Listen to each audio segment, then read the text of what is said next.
Olá, pessoal, boa noite. Estão por aí?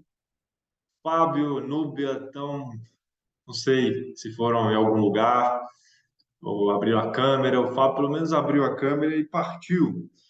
Oi, Núbia, boa noite, que bom que você está por aí. Eu estava Noite. dando aula aqui no terceiro semestre, Notei. daí saí, e encontrei a Vitória, Vitória do quinto semestre agora, Vitória Lacerda. Aí ela comentando que ela sempre assiste o vídeo, né? Ela não assiste como vocês assim ao vivo. Ela fala que sempre a aula começa, e aí, Fábio, e aí, Nube? São as pessoas presentes, né? Fábio aí de penteado novo, ficou legal, cara. Ficou legal, você estava com cabelos extensos, né? Eu cortei só dos lados. Hã? Nossa, professor, eu tô tão cansado por causa da OAB que eu literalmente dormi no cabelo do barbeiro, velho. Aí o barbeiro fez o que quis. Meu Deus me livre, velho. Espero que não. Ah, pá, mas ficou legal. Seu cabelo tava super comprido, né? Agora você virou aí o Escobar, o bigode, cabelo na régua, legal. Bom, gente, por incrível que pareça, Nubia, Fábio, a gente já está aí na 26ª aula. Meu, que louco. A gente começou lá dia 2 de janeiro, Vitória estava falando sobre isso. E a gente já está concluindo hoje organização do Estado e dos poderes. Já vimos teoria da Constituição, foi rápido nas 6 aulas. E nos últimos 20 encontros, né? Então foram aí 5 semanas, né? 5 semanas, a gente só viu sobre a organização do Estado dos poderes. Esse semestre que eu estou dando agora para o pessoal do terceiro, né, terceiro semestre, eu vou ficar um semestre falando sobre isso que a gente viu aqui em 4, 5 semanas. Então é só para os guerreiros mesmo. Eu sei que 30 alunos, né, estão inscritos nesse curso. A gente fez uma pesquisa Ibope aí outro dia e 10, 12, 13, não sei, que estavam acompanhando, que estavam entre as 16 e 20 aulas que tinha à época. Alguns acabaram ficando um pouco para trás. A gente sabe que é complicado, a rotina vem, toma a gente, né? Não tem muito o que fazer, mas eu faço votos que, na medida do possível, a gente vá atualizando, vá chegando, né? Revendo o material, funcionando como um resumo, porque os objetivos vêm e a gente precisa estar pronto para eles. Hoje é a 20ª aula sobre a organização do Estado dos Poderes. E a gente vê hoje esse nosso último tema, que é a defesa do Estado e das instituições democráticas, que é, ou seja, em situações de anormalidade, em situações de excepcionalidade constitucional, o que fazer? A quem recorrer? Quais são essas hipóteses que nos colocam em situação assim tão difícil que é preciso que, se for o caso, até mesmo que direitos fundamentais sejam cerceados? Veja, embora a intervenção federal ela seja uma medida super drástica, excepcional, que tira parte ou a totalidade da autonomia de um Estado membro, ela ainda garante que as pessoas que estão nesse contexto vão ter os seus direitos fundamentais assegurados. Não acontece o mesmo em estado de sítio e estado de defesa. São situações em que mesmo os seus direitos fundamentais de liberdade, de expressão, de reunião, de locomoção e outras tantas liberdades podem vir a ser cerceadas em nome de um interesse maior, em nome do interesse público, em nome da proteção da coletividade. Porque, de repente, naquela situação, pode ser que o exercício do seu direito complique as coisas, coloque as pessoas numa situação difícil e coloque em risco até você mesmo ou mesma. Então, nessas circunstâncias, às vezes o Estado vai precisar proteger você de você mesmo, a fim de que um bem maior seja preservado, até que se possa voltar à normalidade de direitos e garantias fundamentais devidamente assegurados, né? Então, primeiro ponto aí sobre defesa do Estado e das instituições democráticas, que é o sistema constitucional de crises. O que fazer em situação de crises? Tá? O que deve ser feito?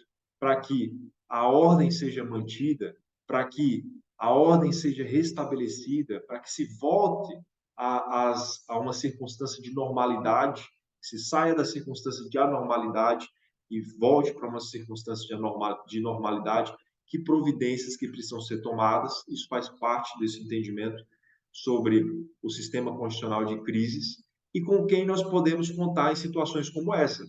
Nós podemos contar com as Forças Armadas, que, como você sabe, é composta pela Marinha, o Exército, a Aeronáutica, e com as forças de segurança pública, que são forças auxiliares das Forças Armadas, que são as polícias, né, as polícias militares estaduais.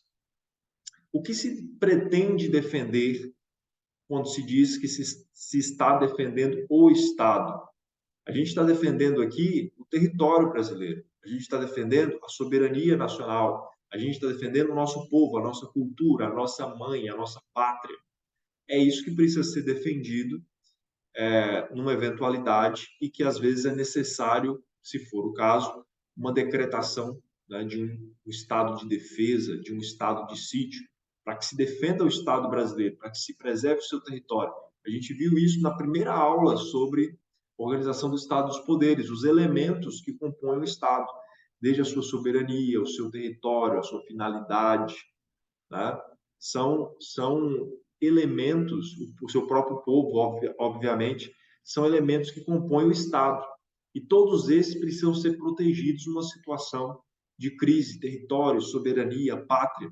E a gente encontra isso aí nos artigos 132, 138 em diante da Constituição Federal, como que é a disciplina, como que funciona essa situação, seja para o estado de defesa, seja para o estado de sítio, contando-se, para tanto, sempre com as Forças Armadas e com a segurança pública. Nessas circunstâncias, nós passamos a vivenciar uma legalidade extraordinária. Porque qual é a legalidade ordinária? Qual é a legalidade comum?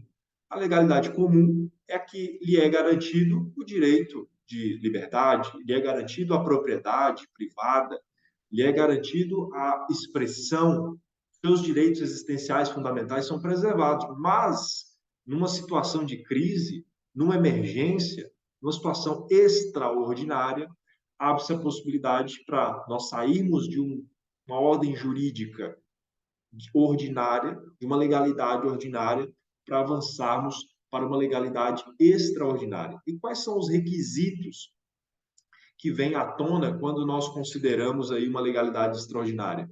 Primeiro, precisa ser necessário, porque eu não vou colocar o país nessa situação difícil de estado de defesa, de estado de sítio, se não for necessário. E segundo, precisa ser temporário.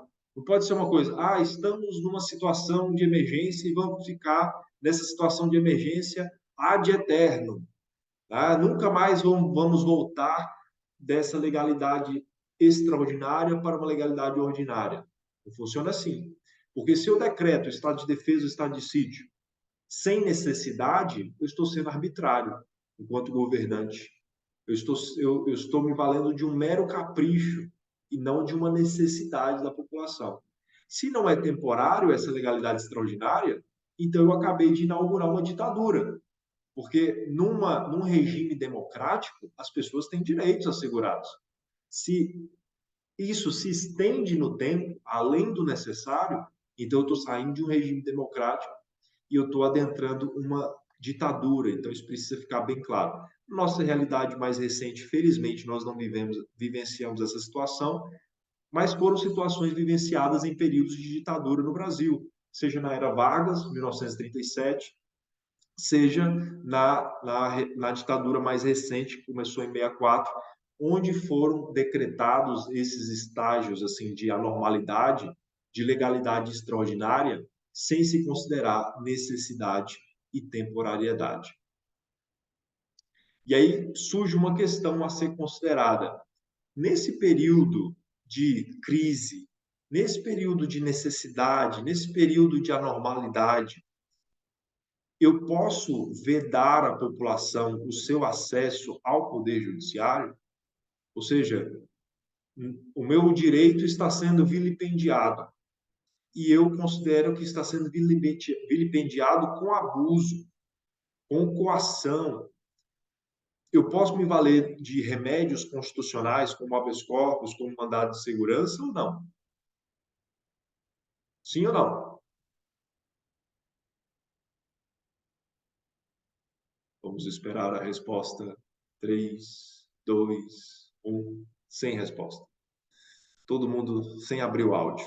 Então, mesmo numa situação de anormalidade, senhor Fábio e senhora Nober, as portas do judiciário precisam continuar abertas para analisar esses eventuais abusos, né? E temos esses instrumentos poderosos para isso, que é o habeas corpus e o mandado de segurança. Então, preserva-se a inafastabilidade da jurisdição, da prestação jurisdicional.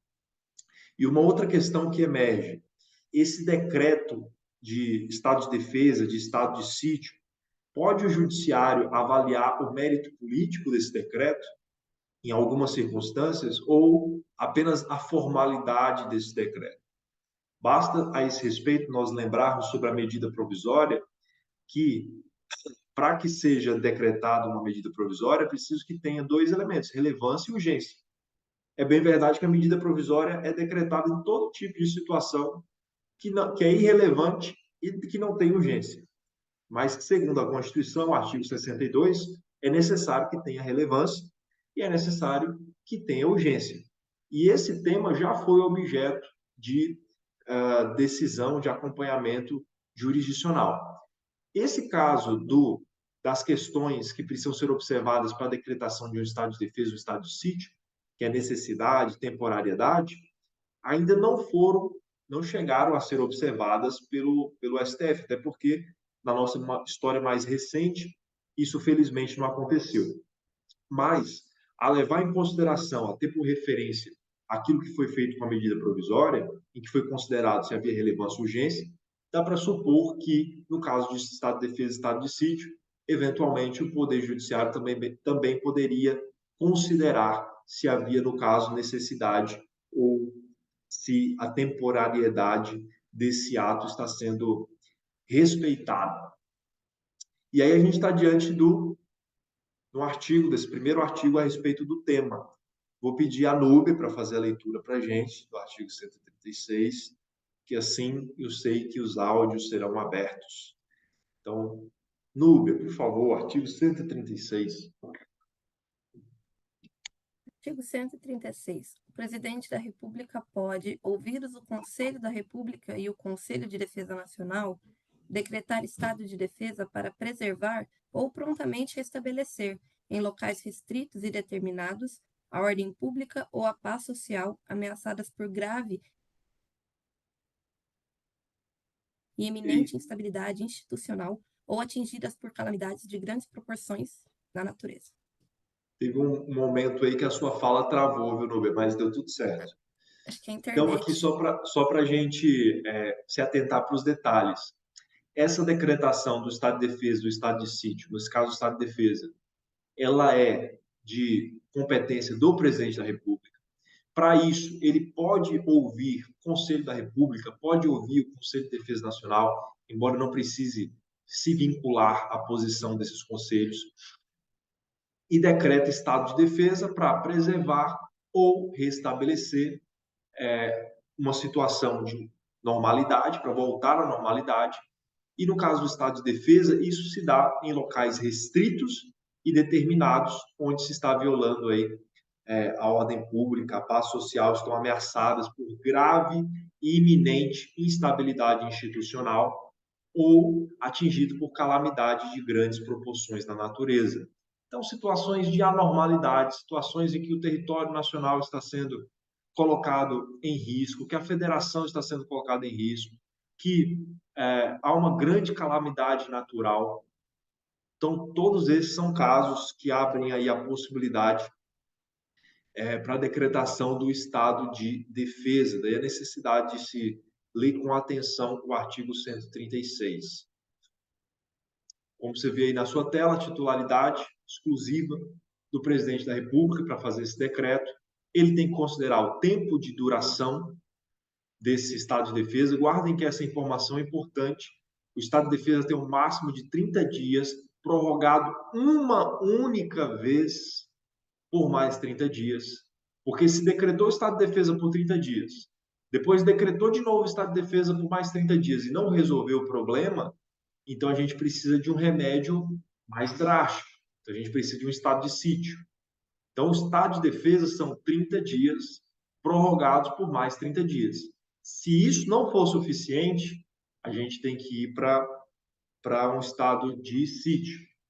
No caso do estado de defesa, tem uma área abrangida, né? Tem um espaço certo ali abrangido, não é sobre todo o território nacional, tem uma área que tem o problema, e sobre aquele problema nós vamos procurar resolver a partir do estado de defesa. E no artigo 136, parágrafo 1º, a gente encontra quais são as medidas coercitivas, ou seja, quais são os direitos, as garantias fundamentais que serão cerceadas durante esse período de estado de defesa, a fim de que nós avancemos de um estágio de anormalidade para um estágio de normalidade. O que a gente precisa fazer para isso? E aí tem as medidas coercitivas no artigo 136, parágrafo 1º, e para tomar essa decisão, pode o presidente recorrer ao Conselho, do Conselho da República e do Conselho de Defesa Nacional, embora ele não esteja atrelado a esse parecer, que é um parecer meramente opinativo. Aí você tem no artigo 136, parágrafo 1º, as hipóteses de restrições, restrição à reunião, restrição de sigilo de correspondência, restrição na comunicação telefônica, ocupação de bens, de serviços públicos, né? Tudo isso aí, por exemplo, você tem a sua propriedade privada. Então, você tem aquela área, aquele terreno, é seu.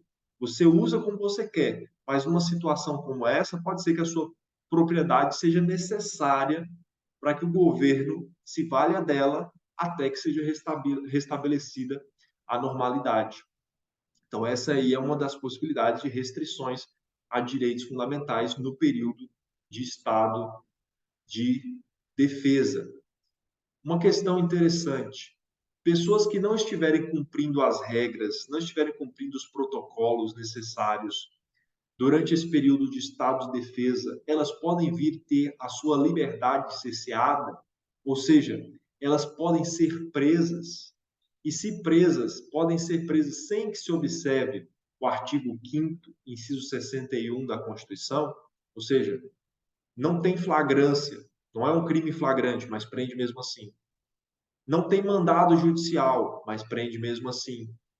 Prende quando não se observa aquilo que foi estabelecido no decreto do estado de defesa. Então, veja o parágrafo 3º. A prisão por crime contra o Estado, determinada pelo executor da medida, será comunicada imediatamente ao juiz competente, que a relaxará, se for legal, facultado ao preso requerer exame de corpo de delito à autoridade policial. Mas ninguém disse que é preciso estar em flagrante, ninguém disse que é preciso ter determinação judicial, porque aquela prisão não é em razão da prática de um crime, aquela prisão é em razão do não cumprimento das exigências das condições do estado de defesa. E isso pode implicar na restrição da liberdade daquele cidadão. A comunicação é acompanhada de declaração pela autoridade do estado físico e mental do detido. A prisão ou detenção de qualquer pessoa não poderá ser superior a 10 dias. Então, quando você prende alguém, se a prisão for temporária, ela tem um prazo máximo de 5 dias, que pode ser duplicado. Mas se a prisão for preventiva, a pessoa fica lá por tempo indeterminado, a prisão em flagrante convertida em preventivo. Nesse caso, o que ela fez não foi praticar um crime. Não se tem a suspeita de persecução criminal. O que ela fez nesse caso foi não cumprir as condições estabelecidas pelo estado de defesa. E a fim de que as coisas entrem nos eixos, se for necessário tirar a liberdade dessa pessoa por um tempo, isso será feito. E, com isso, se restringe o artigo 5º, inciso 61 da Constituição. Aí nós temos a dinâmica do estado de defesa e os controles que esse estado de defesa é submetido, porque, tudo bem, vai ser decretado o estado de defesa pelo presidente da República, mas o Congresso Nacional terá que rever isso. Em quanto tempo? 24 horas. Então, decretou o estado de defesa, isso é prontamente encaminhado para o Congresso Nacional, para que em 24 horas ele decida por maioria absoluta se esse estado de defesa será mantido ou não. E a isso se dá o nome de controle político imediato, porque imediatamente, assim que o decreto é feito, ele se sujeita ao controle político pelo Congresso Nacional. E mais do que um controle político imediato, esse estado de defesa, ele também se submete a um controle de político concomitante. Ou seja, ao mesmo tempo que ele está vivenciando, que se está vivenciando o estado de defesa, nesse mesmo momento, também está tendo um controle político do Congresso Nacional sobre o estado de defesa, para ver se está tudo em ordem, para ver se está cumprindo o combinado, se está dentro dos parâmetros, se não está tendo abuso. Né? Então, a mesa do Congresso Nacional, que é a diretoria da casa, ela vai designar, ouvidos os líderes partidários, uma comissão. E essa comissão, composta de 5 dos membros, né, do Congresso, vai acompanhar, vai fiscalizar a execução das medidas no estado de defesa. Então, assim como nós temos um controle de político imediato, para ver se o estado de defesa vai rolar ou se não vai rolar, nós temos um controle político concomitante. Porque, digamos, não, estado de defesa liberado, estado de defesa. Mas nós não vamos esperar eles fazerem o que quiserem fazer sem fiscalização. Durante todo esse período, haverá controle político concomitante do Congresso Nacional, de uma comissão designada pelo Congresso Nacional. E além do controle concomitante, além do controle imediato, também terá um controle sucessivo. Ou seja, depois que passou o caos, voltamos à normalidade, então agora nós vamos verificar se aquilo que foi feito durante o período de estado de defesa foi feito dentro do combinado, foi feito dentro dos limites que se propôs. Porque se aqueles que ministraram esse estado de defesa se excederam, provocaram prejuízos além do permitido, as suas responsabilidades serão apuradas em esfera própria. Então, temos o estado de defesa, ele cumpre as suas funções dentro de determinado objeto, ele tem um prazo de 30 dias, prorrogado por mais 30 dias, e esse estado de defesa ele se submete a controle político. Seja um controle político imediato, seja um controle político concomitante, seja um controle político sucessivo, certo?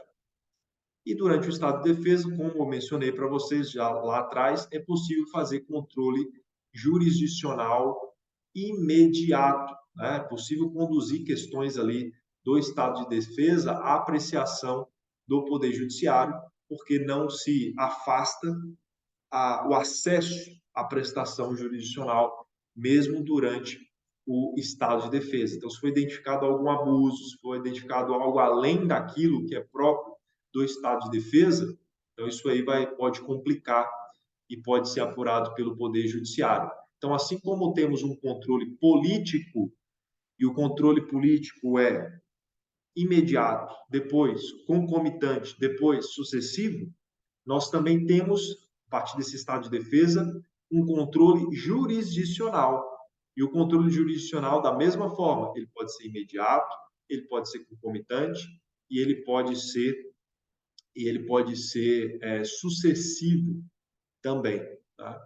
Então, quando nós estamos falando de um controle jurisdicional imediato, vai se verificar se os elementos necessários ao estado de defesa, que no caso é a necessidade, se está sendo observado, porque se não tem necessidade, o Poder Judiciário pode entrar aí nesse meio e analisar a situação. Também é possível fazer o controle concomitante, né? Inafastabilidade da prestação jurisdicional, porque caso tenha algum abuso, caso tenha alguma ilegalidade, isso pode ser apurado mediante impetração de habeas corpus e impetração de mandado de segurança. E o controle jurisdicional também pode ser sucessivo. Mesmo depois que o estado de defesa acabou, que cessaram seus efeitos, as responsabilidades dos seus agentes podem ser apuradas. Então, é fácil de guardar. Nós temos, sobre o estado de defesa, dois controles. Nós temos o controle político e temos o controle jurisdicional. Em ambos os casos, os controles são imediatos, concomitantes e sucessivos, conforme os termos da Constituição. A gente chega aí no artigo 137, e nesse artigo 137, nós avançamos do estado de defesa para o estado de sítio. Vimos lá quais são as possibilidades que abrem margem para o estado de defesa e quais são as medidas coercitivas nesse caso. E aqui a gente vê o que abre margem para um estado de sítio e vamos ver quais são as medidas coercitivas para esse caso também. Pedir a Nubia para fazer a leitura para a gente, por favor. O presidente da República pode, ouvidos o Conselho da República e o Conselho de Defesa Nacional, solicitar ao Congresso Nacional autorização para decretar o estado de sítio nos casos de... Aqui, Núbia, desculpa te interromper, mas aqui a gente já vê um detalhe. Lá no estado de defesa, o presidente decreta e aí submete o decreto ao controle político do Congresso Nacional. Aqui é prévio, né? Exatamente. Aqui é diferente. No estado de sítio, ele não pode decretar o estado de sítio sem a autorização do Congresso Nacional. No estado de defesa, ele decreta e depois joga lá para o Congresso referendar ou não. Aqui não. Aqui, se ele decretar o estado de sítio sem passar pelo Congresso, ele está incorrendo em crime de responsabilidade. Tá? Então, primeiro detalhe aí para a gente distinguir estado de defesa de estado de sítio é que no estado de sítio depende-se de autorização do Congresso antes da decretação. No estado de defesa, não. E aí, para decretar o estado de sítio, nos casos de comoção grave de repercussão nacional ou ocorrência de fatos que comprovem a ineficácia de medida tomada durante o estado de defesa. Então, veja aqui, comoção grave de repercussão nacional, isso aí é um elemento muito genérico, pode ser muitas coisas isso, mas esse aqui, esse segundo elemento mais objetivo, que é, o estado de defesa não resolveu, abriu os 30 dias, prorrogou por mais 30 dias, não resolveu, foi ineficaz, então a gente vai avançar para um estado de sítio. Inciso segundo. Declaração de estado de guerra ou resposta à agressão armada estrangeira. Então, estamos falando de guerra. Agressão estrangeira, armada. Não tem o que fazer. Para preservar a pátria, para preservar a soberania, para preservar o território, a gente precisa de medidas drásticas, que podem sacrificar direitos fundamentais de qualquer ordem, inclusive. E essa medida drástica é o estado de sítio, que diferente do estado de defesa, que é de 30 dias, prorrogado por mais 30 dias, o estado de sítio pode perdurar. Tá certo que a cada 30 dias tem que renovar o estado de sítio, mas ele pode ser renovado até a situação ficar ok. Então imagina lá na Ucrânia, que foi invadida pela Rússia. Ah, não, mas aqui o estado de sítio a gente só pode ficar com ele 30 dias, 60 dias. Mas o problema ainda não foi resolvido, pelo contrário. Então a gente tem que continuar no período de legalidade extraordinária.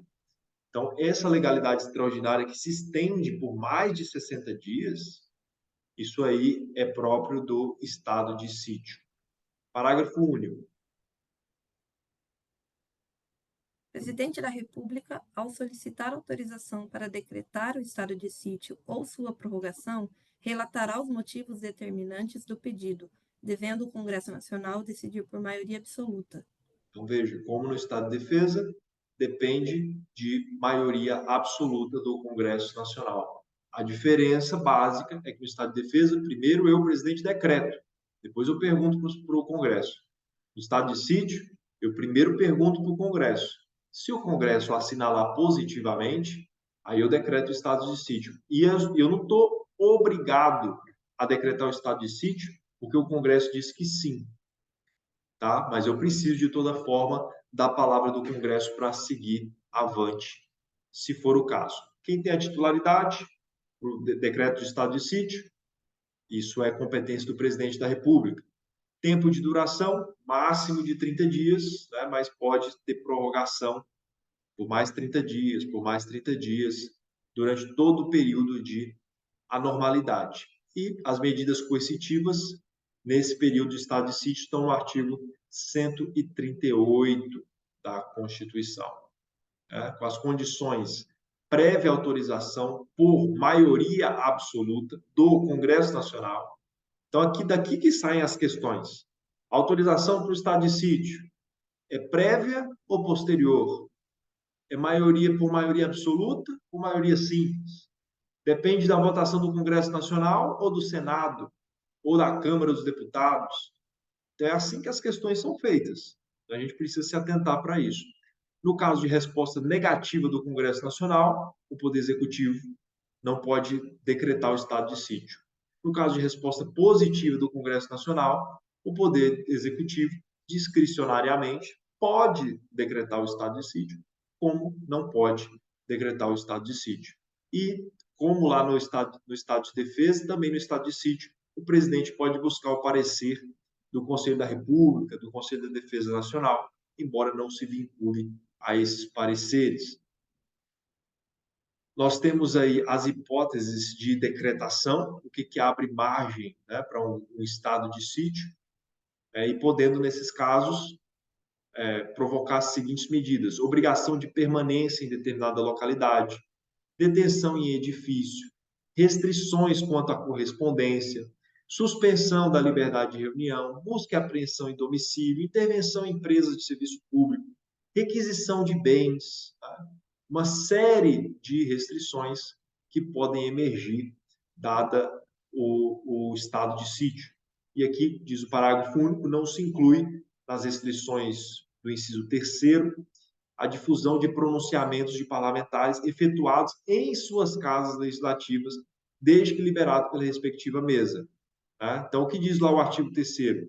Tem restrições quanto às comunicações, quanto à liberdade de expressão, radiodifusão, televisão, mas isso não para os parlamentares, desde que autorizados pela mesa do Congresso Nacional, dentro ali em suas casas legislativas. Então, eles podem continuar a se manifestar, mas com restrições dentro desse contexto.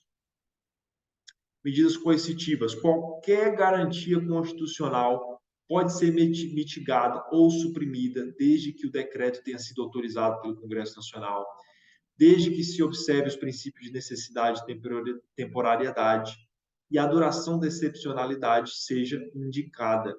Então, se for observado esses critérios, o Congresso Nacional autorizou. É necessário mesmo estado de sítio. Isso não vai ser para sempre, é temporário, é excepcional. Então, nessas circunstâncias, qualquer direito constitucional, em alguma medida, pode ser cerceado, pode ser mitigado. Artigo 137, parágrafo único. Núbia, por favor. O presidente da República, ao solicitar autorização para decretar o estado de sítio ou sua prorrogação, relatará os motivos determinantes do pedido, devendo o Congresso Nacional decidir por maioria absoluta. A gente já viu isso aí, né? Então, é uma solicitação que o presidente faz, dependendo de autorização do Congresso Nacional, e a votação é por maioria absoluta. O que é isso? Nada mais é que o controle político prévio, né, do estado de sítio pelo Congresso Nacional. Veja que lá no estado de defesa se fala em controle político imediato, porque já há um decreto em curso. E aí vai se ver se esse decreto vai continuar ou não. Aqui é um controle político prévio. Por quê? Porque ainda não tem decreto. Porque para ter decreto de estado de sítio, precisa de autorização por maioria absoluta do Congresso Nacional. Certo? Lá é controle prévio imediato, já tem decreto, estado de defesa. Estado de sítio, ainda não temos decreto. Então, por isso, o controle político nessa fase é um controle político prévio. O controle político também pode ser concomitante, aquela mesma história, a mesa do Congresso Nacional vai designar uma comissão para acompanhar os atos, da mesma forma que é designada uma comissão lá no estado de defesa para acompanhar esses atos desse período, no estado de sítio, a mesma coisa, um controle político concomitante. E também um controle político sucessivo. Depois que tudo acabou, vamos ver se a casa foi mantida em ordem. Vamos ver se houveram excessos. Vamos ver se houveram abusos. Então, o estado de defesa tem o controle político imediato, concomitante, sucessivo. estado de sítio, controle político prévio, porque ainda não tem decreto, concomitante, uma vez que já tenha decreto, e depois sucessivo. O controle jurisdicional imediato sobre o estado de sítio é uma possibilidade? Quais são os requisitos para que tenha estado de defesa ou estado de sítio? É preciso que seja necessário e é preciso que seja temporário. Essas questões ainda não foram objeto, felizmente, de decisão do STF. Mas a considerar as medidas provisórias que a relevância e urgência foram apuradas pelo Poder Judiciário, há de se supor que esses requisitos também podem vir a ser apurados pelo Poder Judiciário, esses requisitos do estado de sítio. Controle jurisdicional concomitante. Então, não confundam, tá, gente? Temos o controle político e temos o controle jurisdicional, certo? Então, o controle político pelo Congresso Nacional, controle jurisdicional pelo Poder Judiciário. E em ambos os casos, há aí esse controle no estado de sítio, preservando-se o princípio da inafastabilidade da jurisdição, né? Repressão de eventuais abusos. Então, mesmo durante o estado de sítio, pode ser que você procure o Poder Judiciário para impetrar um habeas corpus, para impetrar um mandado de segurança. O Poder Judiciário precisa estar lá, e isso significa controle jurisdicional concomitante ao decreto de estado de sítio. E, por fim, um controle jurisdicional sucessivo. Então, veja, há um duplo controle, tanto do estado de defesa quanto do estado de sítio. Um controle político, vindo do Congresso Nacional, e um controle jurisdicional, vindo do Poder Judiciário. Fechamos essa janela referente a situações de excepcionalidade, de anormalidade, estado que demandam a decretação de estado de defesa e estado de sítio, para agora a gente ver com quem nós podemos contar em situações como essa. Então, nós podemos contar com as Forças Armadas. Quem são as Forças Armadas? Artigo 142. São instituições nacionais permanentes. Lembra da Defensoria Pública, que é instituição permanente? As Forças Armadas também são permanentes. O que isso quer dizer? Significa que não pode vir um governo e dizer: ah, não, eu estou dispensando as Forças Armadas. Agora eu vou formar uma Guarda Nacional. Já ouviram isso por aí? Formação de uma Guarda Nacional. Tá? Isso é contrário à Constituição, porque nós temos umas Forças Armadas, que é uma instituição permanente do Estado brasileiro, regular, organizada, com base na hierarquia e na disciplina. A hierarquia está relacionada à autoridade, a disciplina está relacionada ao comportamento. O comportamento de um militar, ele deve ser ainda mais escorreito, mais exemplar do que de um civil, porque ele vive a vida castrense, a vida de restrições, de disciplina. Né? O seu comportamento deve ser dessa ordem. E no organismo militar deve ser observada a hierarquia, a autoridade, as patentes. Então, você é soldado, você vai observar as orientações de que tem que estar acima. Você é cabo, você vai observar as orientações de que está acima. Você é praça, você tem que observar as orientações, as ordens, para ser mais claro, dos oficiais, dos tenentes, e assim por diante. Assim funcionam as Forças Armadas. Né? Não faz sentido eu dizer, ah, não, Forças Armadas não precisa de hierarquia e disciplina. Você vai guerrear. Você vai guerrear sem hierarquia e disciplina, qual é a chance disso dar certo? Então, a vida militar precisa ser nesses moldes. A autoridade suprema das Forças Armadas é o presidente da República, o comando supremo das Forças Armadas é do presidente da República, e a sua finalidade é defender a pátria, garantir os poderes constitucionais, né? O judiciário, o executivo, o legislativo, tem essa garantia, essa proteção das Forças Armadas, e por qualquer iniciativa de qualquer desses poderes, preservar a lei e a ordem. Quem é que preserva a lei e a ordem? É a segurança pública, são as nossas polícias. Mas se eventualmente as nossas polícias não estiverem dando conta de preservar a lei e a ordem, pode ser que as Forças Armadas sejam acionadas para ir às ruas a fim de preservar a lei e a ordem. Temos aí essa finalidade e garantia da lei e da ordem por intermédio também das Forças Armadas. Cabe às Forças Armadas zelar pela segurança pública? Em regra, não.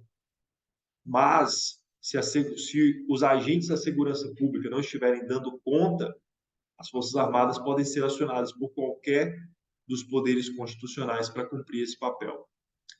Garantia da lei e da ordem confunde-se com a decretação de intervenção federal, estado de defesa ou estado de sítio?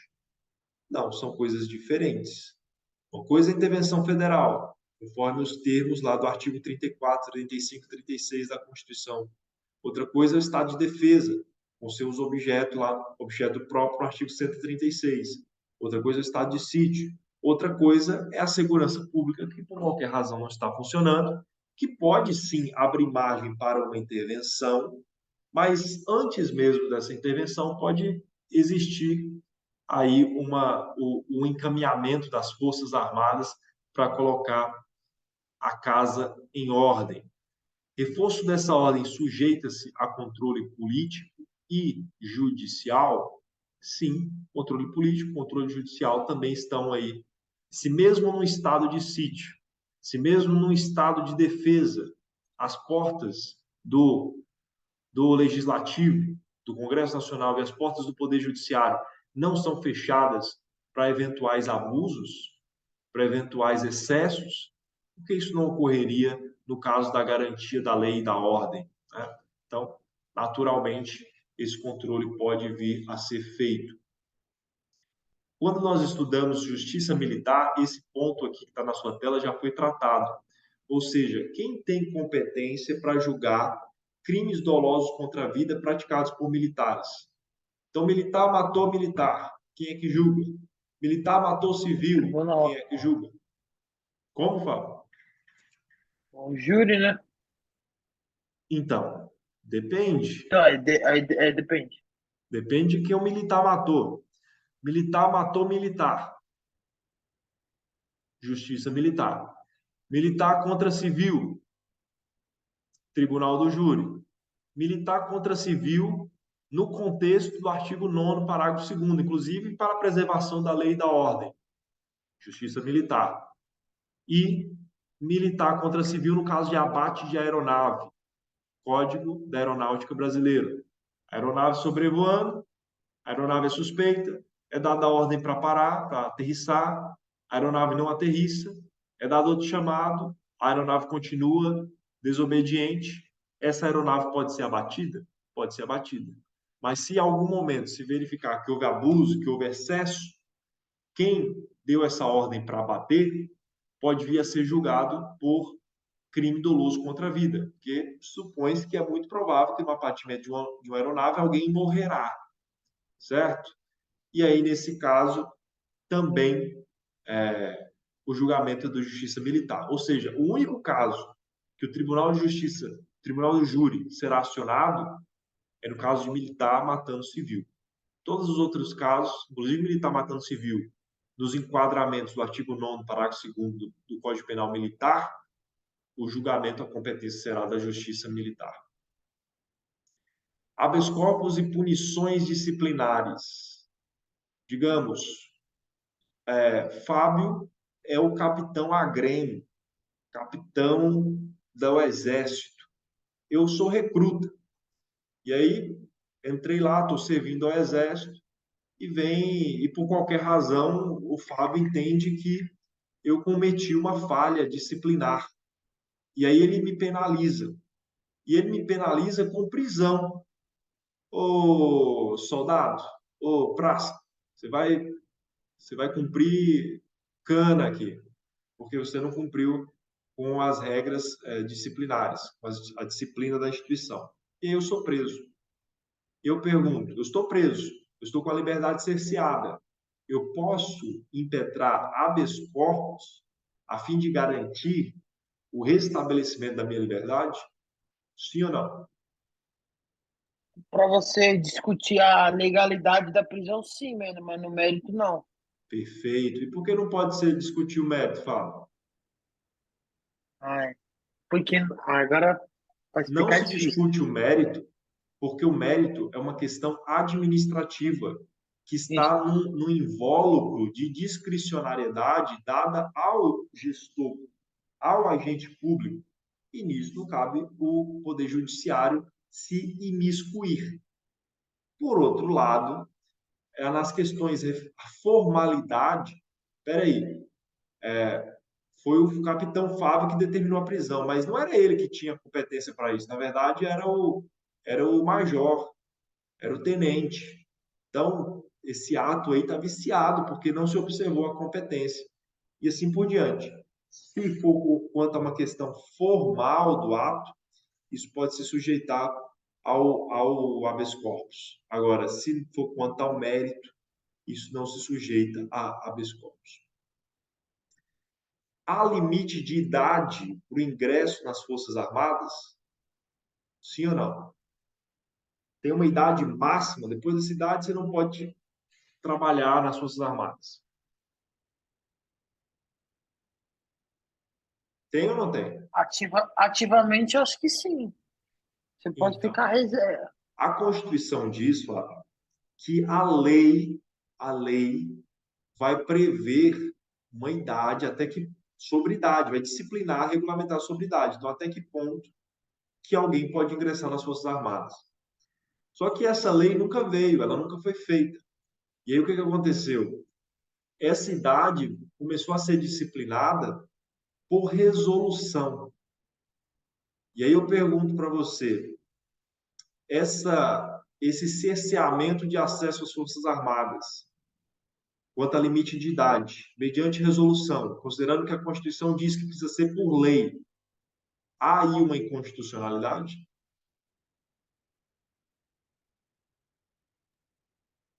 Porque a Sim. resolução é um ato secundário, né? Normativo, né? Então, uma inconstitucionalidade de que espécie? É uma inconstitucionalidade formal ou uma inconstitucionalidade material? É uma inconstitucionalidade formal, né? Porque o devido processo legislativo não foi observado. Você precisava ali de uma lei e aquilo ali foi normatizado por resolução. Então é inconstitucional. E assim entendeu o STF, no recurso extraordinário 600.885. Só que o STF, para minimizar os danos, fez o quê? Modulou os efeitos da decisão. Ou seja, até aqui, deixa como está. O que diz a resolução. Daqui por diante, depende de lei para disciplinar o limite de idade.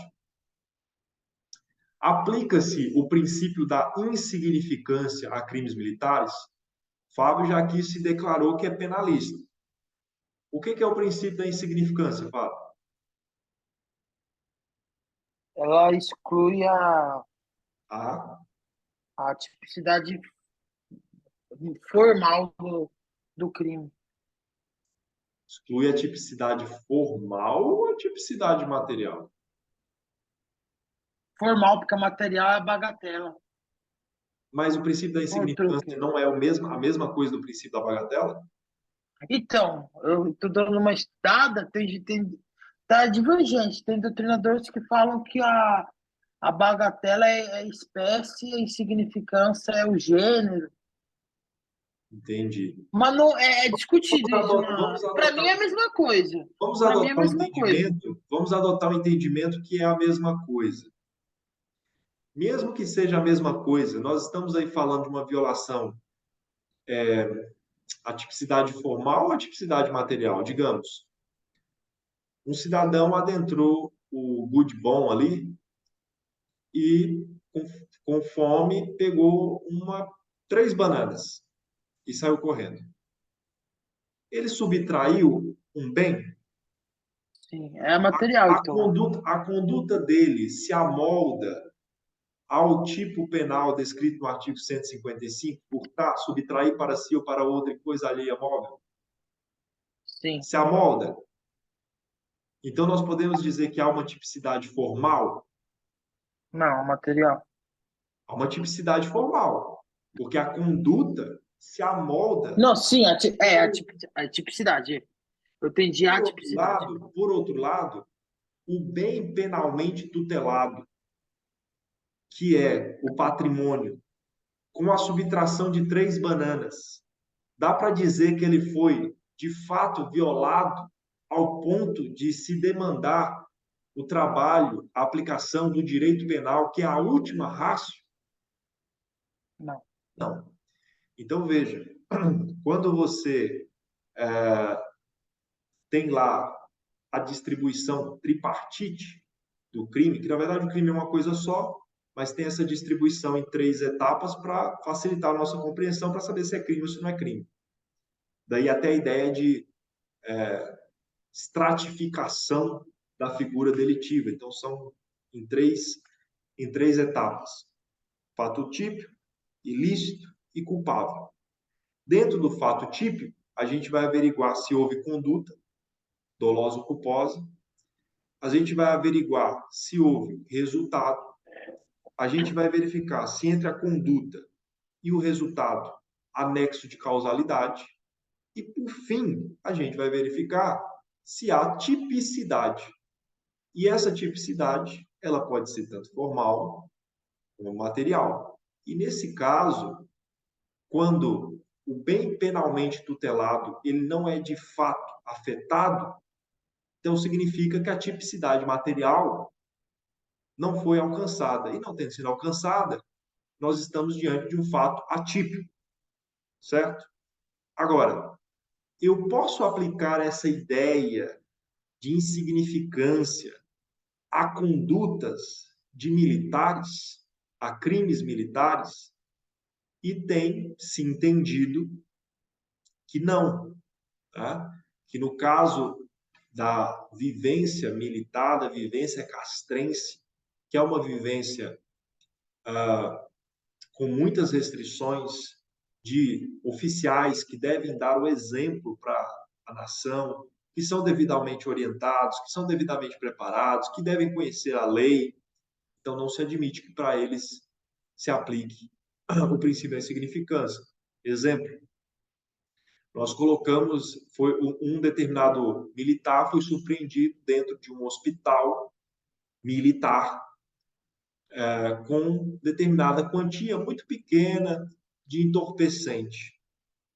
Podemos dizer, ah, não, mas é muito pouco, vamos aplicar o princípio da insignificância para ele. Pouco importa, é 0,001, não cabe ao militar esse tipo de conduta, porque para ele o sarrafo é lá em cima, bem mais em cima do que para um civil. Ele escolheu essa vida.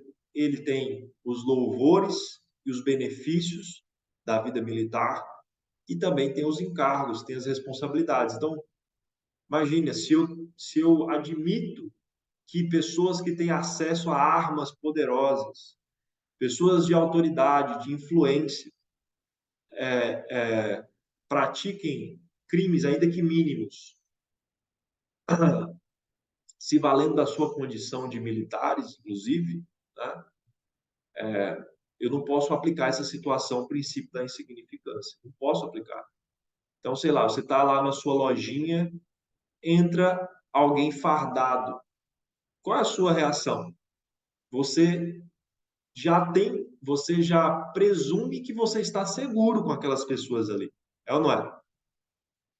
Agora, entra um cidadão qualquer, a paisana. Pode ser qualquer um, pode ser um estranho. Então, há uma respeitabilidade que envolve a figura militar com a qual ele não pode negociar de forma alguma. Então, por isso, entende-se que aos crimes militares não se aplica o princípio da insignificância. Tá?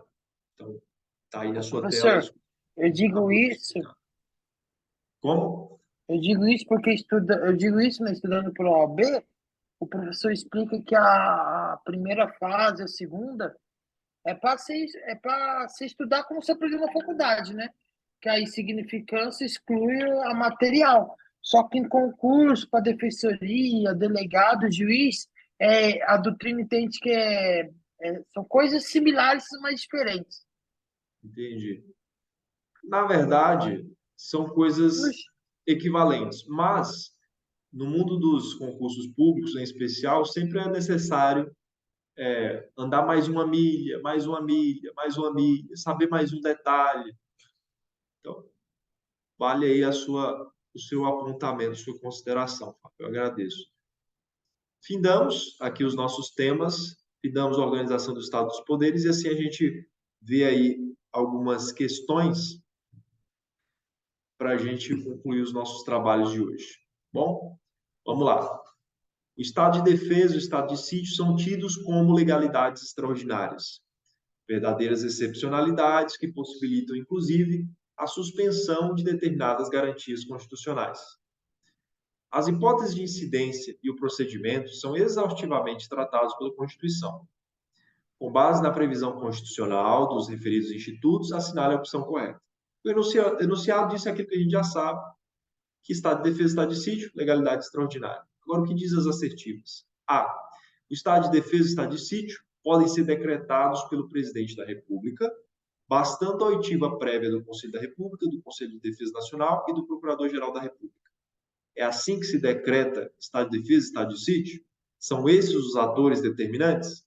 Sim ou não? Não. Letra B. não. No estado de defesa, a oitiva do Congresso Nacional é posterior à sua decretação. É isso que acontece no estado de defesa? É posterior o controle? Sim? Ou é anterior? Por sua vez, no estado de sítio, o Congresso Nacional deve ser ouvido previamente à decretação. É a letra B, será? Letra C. Poderá o presidente da República, É posterior mesmo. poderá o presidente da República, à luz da Constituição, decretar estado de defesa em resposta à agressão armada de país vizinho. Resposta à agressão armada de país vizinho traz a possibilidade de estado de defesa ou estado de sítio? Sítio. Letra D. Em sendo hipótese de estado de sítio, o Congresso Nacional deverá ser fechado até o término das medidas coercitivas para sua salvaguarda. Ou seja, ficamos sem controle político durante o estado de sítio? Não. Então, só nos resta letra B, que é a diferença básica, né? Estado de defesa, decreta e depois vai consultar lá o Congresso Nacional. Estado de sítio, primeiro o Congresso Nacional, depois decreta. Próximo. O presidente da República, cumprido todos os pressupostos constitucionais exigíveis, decreta estado de defesa do Estado membro alfa, que foi atingido por calamidades naturais de grandes proporções, o que causou tumulto, invasões a supermercados, farmácias e outros estabelecimentos, com atingimento à ordem pública e à paz social. Mesmo após o prazo inicial de 30 dias ter sido prorrogado por igual período, mais 30 dias, ainda restava evidente a ineficácia das medidas tomadas no decorrer do citado estado de defesa. Sem saber como proceder, a Presidência da República recorre ao seu corpo de assessoramento jurídico, que, de acordo com a Constituição, informa que então teve estado de defesa, 30 dias, não resolveu. Letra A. Será possível, cumpridas as exigências formais, uma nova prorrogação de, no máximo, 30 dias de estado de defesa. Será possível? Sim ou não? Não. Será possível, cumpridas as exigências formais, prorrogar o estado de defesa até que seja a crise completamente debelada. É possível? Não. Letra C. Será possível, cumpridas as exigências formais, decretar o estado de sítio, já que vedada nova prorrogação do estado de defesa. C. Percebe como as coisas são óbvias, gente? E que você só não acerta se você não se lembrar ou nunca tiver estudado isso? Porque é só assim para você ter dúvida, tá? D. Será obrigatoriamente decretada a intervenção federal no estado alfa, que possibilita a utilização de meios de ação mais contundentes do que os previstos no estado de defesa. Quer dizer, do estado de defesa você evolui para a intervenção federal? Da onde que tirou a intervenção federal aqui? Tá? Então, nos resta aí, letra C, será possível, cumpridas as exigências formais, decretar o estado de sítio, já que vedada nova prorrogação do estado de defesa. Estado de defesa, 30 dias, não resolveu. 30 dias, não resolveu. Passa para o estado de sítio. João dos Santos foi selecionado para... Essa é a última, tá? João dos Santos foi selecionado para atuar como praça prestadora de serviço militar inicial, fato que lhe permitirá ser o principal responsável pelos meios de subsistência de sua família. No entanto, ficou indignado ao saber que sua remuneração será inferior ao salário mínimo, contrariando o texto constitucional esculpido no artigo 7º, inciso 4º da Constituição. Desesperado com tal situação, João entrou no gabinete do seu comandante e o questionou de forma ríspida e descortês. O comandante era Fábio Agrem, acerca dessa remuneração supostamente inconstitucional, sofrendo em consequência dessa conduta punição administrativa disciplinar de prisão por 5 dias, nos termos da legislação pertinente. Ou seja, ele entrou como praça, o mais básico, né, da hierarquia militar, e ele descobriu que ele ia receber menos do que o salário mínimo. Ele achou um absurdo. Achando um absurdo, foi lá procurar o comandante Agrem. E o comandante Agrem viu que esse rapaz era ousado, estava o tratando sem o devido respeito. Não admitiu uma coisa dessa. Deu cana para o rapaz de 5 dias, porque o tratou de maneira ríspida, de maneira descortês. Desolada, a família de João procurou um advogado para saber sobre a constitucionalidade da remuneração inferior ao salário mínimo, bem como da possibilidade de a prisão ser relaxada por ordem judicial. Nessas circunstâncias, nos termos do direito constitucional e da jurisprudência, assinale a opção que apresenta a resposta do advogado. O que disse o advogado? O advogado competente, bom advogado, doutora Núbia Cherati. O que disse doutora Núbia? Letra A. A remuneração inferior ao salário mínimo para praças prestadoras de serviço militar inicial, recruta, não viola a Constituição de 88, bem como não cabe habeas corpus em relação às punições disciplinares militares, exceto para análise de pressupostos de legalidade, excluída a apreciação de questões referentes ao mérito. Ou seja, ô Joãozinho, você pode ganhar menos que o salário mínimo, sim. Isso é praça inicial. Funciona assim. Lá é diferente. Lá não é CLT, não, irmão. Lá é organismo militar. E mais, você foi preso, azar o seu. Era medida disciplinar, não cabe nada de habeas corpus. A não ser que alguma questão legal aqui, alguma questão formal foi violada. Se não for isso, ó, tchau para você. Tchau não, pague pela consulta, depois tchau. Essa foi a resposta da doutora Núbia. Letra A. Letra B, ou então, será que foi a resposta? A remuneração inferior ao salário mínimo contraria o artigo 7º, inciso 4º. Artigo 7º da Constituição fala sobre direitos o quê, gente? Trabalhistas, né? Que não é o caso.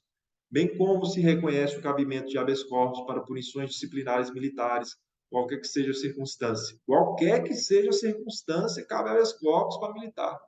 Não. Então, B, não foi essa a resposta da Núbia, que a Núbia é competente. Letra C.